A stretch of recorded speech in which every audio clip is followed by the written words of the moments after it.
Welcome back. To Marriage Beyond the Veil. The veil. So let's see. All Beyond right. Here we go. the veil. So a couple of days ago, and I was trying to see what day it was. Okay, on day 48.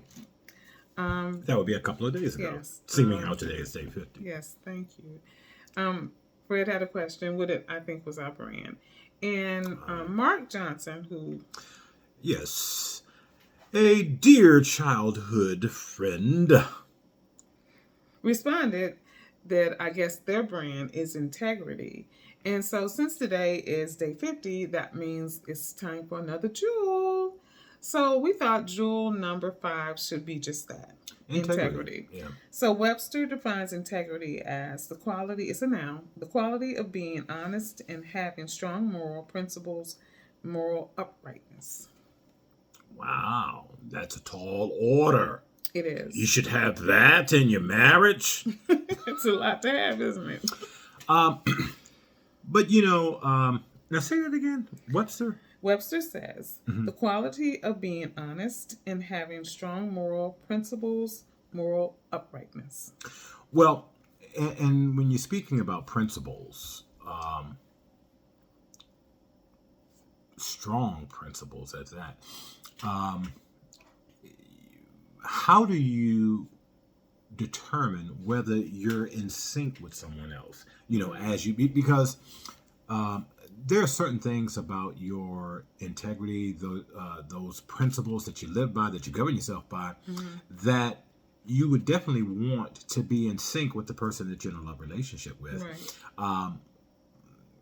Otherwise, it kind of would be like a deal breaker.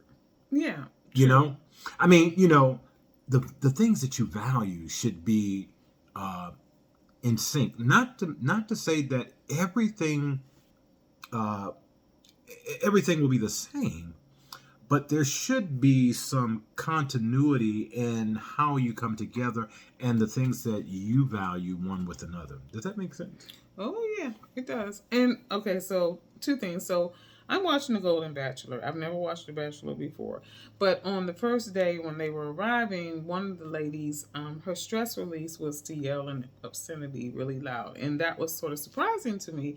And I said to my husband, who's not watching The Golden Bachelor at all, I told him about any of the Bachelors, golden or otherwise. But I said to him, that would have been a deal breaker for you.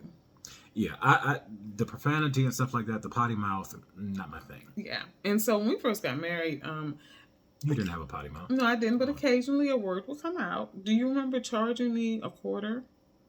I really don't. So obviously it didn't happen much. No, it didn't last long because I didn't want to get poor. It started out as a nickel, and then you escalated it to a quarter. I'm surprised you don't remember this, but yes. And I just, I stopped. No, but you never had a potty mouth. No, but right. I mean, okay. if one word was enough. Because there would be no us. Right. So, moral integrity. Yeah. The thing is, again, the Bible talks about being equally yoked. Mm-hmm. And there is just such wisdom in that. Yeah. And so when you look at your principles, when you look at your values, those things should be the things that you share. Mm-hmm. And if not, then you have to determine, okay, how valuable is this for me? Yeah. Because people will often say opposites attract. And there's truth in that as well. Mm-hmm.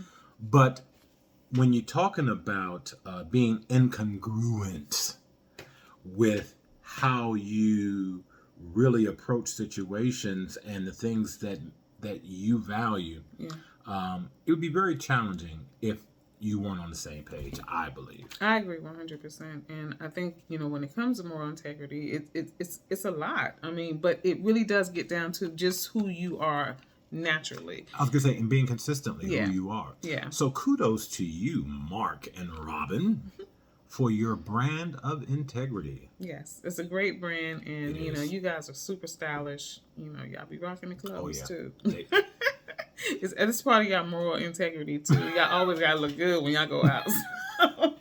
Us, not so much. No. Until tomorrow, if the Lord says the same. Have a good evening.